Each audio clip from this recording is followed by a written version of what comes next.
What's up mga kaigang? Itong i-unbox natin ngayon, maliit pero malaki yung masisave nating pera dito. Best investment para tumagal ang mga gadgets o appliances natin. Ito ang Lasco Wi-Fi Power On Delay Plug. Bali itong gray, meron siyang energy monitor. Itong white, wala.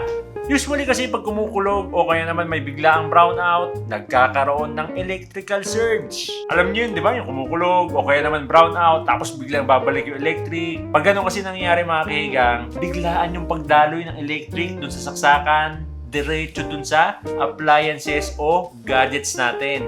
Kaya nagkokos ng overvoltage. Ang mahirap kasi ito mga kahigang, minsan madaling araw nangyayari yun, hindi natin namamalayan kasi tulog tayo.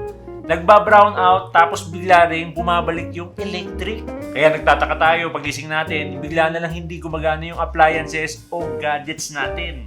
Kaya napakagandang investment nitong Lasco Wi-Fi Power On Delay Plug. Kasi automatically dinedelay niya yung electric pag merong electrical surge. Kaya safe yung mga gadgets o appliances natin. So yun na naman mga kaigay, unbox na natin to. Unahin natin tong white, yung walang energy monitor. Yun. Okay, nandito na yung manual. Yan, manual. Yun. Okay, tabi muna natin dito. Okay, ito yung white. Tapos, ito yung merong energy monitor, yung gray. Okay, buksan natin. Whoop. Yun, same din. Nandito na yung manual. Yan, manual. Tsaka yung Wi-Fi Power On Delay Plug. Yun, kulay gray. Okay, kulay lang pinagkaiba nila, tsaka yung energy monitor. So, yung build quality niya, plastic. Malamang, meron bang plug na bakal? Suicide ka nun. Tapos, meron na rin tong physical button at pwede natin connect sa Lasco app. Again, yung white, walang energy monitor. Yung gray, merong energy monitor.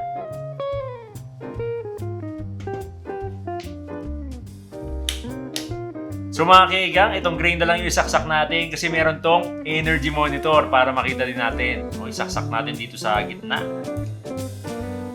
Yan, para makita niyo yung button. Tapos hold lang natin itong power button ng 3 to 5 seconds para ready na siya for pairing. Okay, hold lang natin. Yan. So yun mga kaigan, nakikita nyo, nagbiblink na yung power on button niya. Ibig sabihin, ready for pairing na. Okay, kunin natin yung phone natin. Punta tayo sa Lasco app. Available to sa iOS at Android. Okay, dito sa Lasco app, make sure naka-on yung location at Bluetooth nyo. Okay, punta tayo dito sa home. Tapos tap nyo yung plus sign dito sa upper right corner. Ayan, add device. Yun, automatically, nakikita na yung plug natin. Okay, add natin. Being added, nakalagay. Hintayin lang natin mga kahiga. Ayun, wala pang 1 minute. Nakalagay, added successfully. Okay, done. So yun, add na natin mga kahiga. Ayan, nandito na tayo. Ganun lang kadali. So yun, kung makikita nyo dito sa app yan, nakalagay power off. Okay, try nga natin magsaksak dito. Kunin natin yung lamp natin mga kahiga.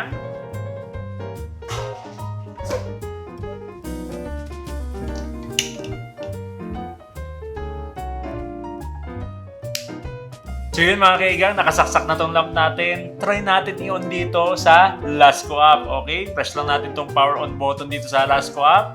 Tingnan natin kung mag-on. Yun! O, di ba? Naging smart yung lamp natin. Kung ayaw nyo naman mag-tap dito sa app, pwede nyo din kontrolin to gamit lang yung boses nyo. Okay, off muna natin mga kaigang. Pero bago yun, baguhin muna natin yung pangalan ng lamp dito kasi yun yung sasabihin natin sa Google Assistant natin. Okay, i-rename natin as lamp na lang. Yan. Yun. Save. Hey Google, turn on the lamp. Yun. Okay, off ulit natin. Hey Google, turn off the lamp. O, di ba mga kaigang? Walang kahasil-hasil. Kaya isa yan sa mga bonus features itong Lasco Wi-Fi Power On Delay Plug. Bali lahat ng mga appliances, pwede dito sa power on delay plug natin. Huwag lang yung mga aircon, heaters, o kaya mga pump. Kasi meron tayong bukod na power on delay plug dyan. Ilalagay ko na lang sa pinned comment sa baba. So mga kaigang, balik tayo dito sa app niya. No? Nakalagay dito, meron tong timer. Tapos yung electric, yan. Kasi since gray na power on delay plug to, meron tong energy monitor. Yan, nakikita mo yung current, power, voltage, tsaka yung today's kilowatt hours. Ayan, makikita mo dito lahat. Tapos pagdating naman dito sa setting, yan, makita natin yung switch log. Yan, nakalagay dito yung switch on, switch off. Yan, kompleto yung data dito. Tapos yan, clear power data para mapura yung switch log niya. Tapos dito pwede natin iset yung relay status, light mode, tsaka protection time. So unahin natin itong protection time. By default, naka 5 minutes siya. Pero pag tinap natin yan, makikita mo off, 1 minute, 2 minute, 3 minutes, 4 minutes, tsaka yon default, 5 minutes. So yung ginagawa nitong protection time, for example, biglang nagkaroon ng electrical surge.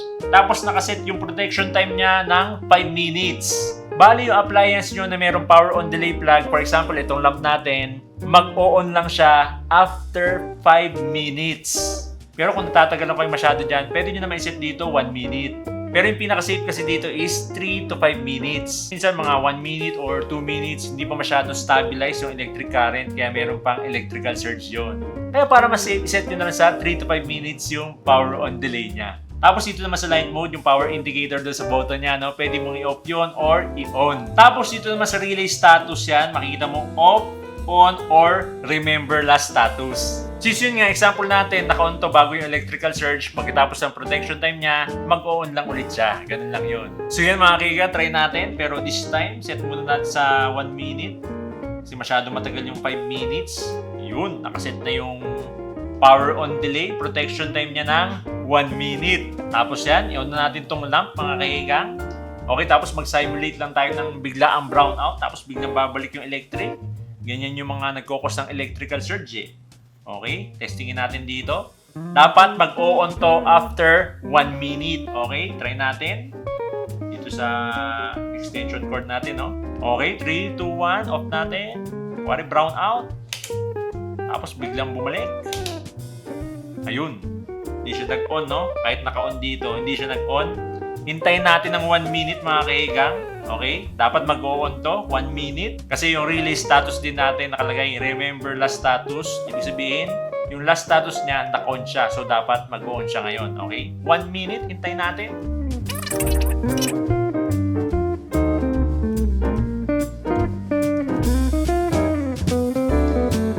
Ayun! Nag-on na siya, mga kaigang, no? So, ganun lang yung power on delay plug niya, mga kaigang. Nice! Tatagal na yung buhay ng mga appliances natin dito, mga gadgets natin dito. Kita nyo naman, 1 minute yung power on delay niya. Tapos inuulit ko mga kaigang, meron tayong bukod na Lasco Wi-Fi power on delay plug para sa mga aircon, heaters, at mga pumps. Okay, lalagay ko na lang yan sa pinned comment sa baba. Best investment talaga tong Lasco Wi-Fi power on delay plug para tumagal at hindi masira ang mga appliances o gadgets natin. Makukuha nyo lang to for only 699 pesos. Kaya mga kaigang, check nyo lang yung pinned comment sa baba para mayroon na ring electrical surge protection ang mga appliances nyo sa bahay. So kayo, anong masasabi nyo dito sa Lasco Wi-Fi Power on Delay Plug? Comment down below!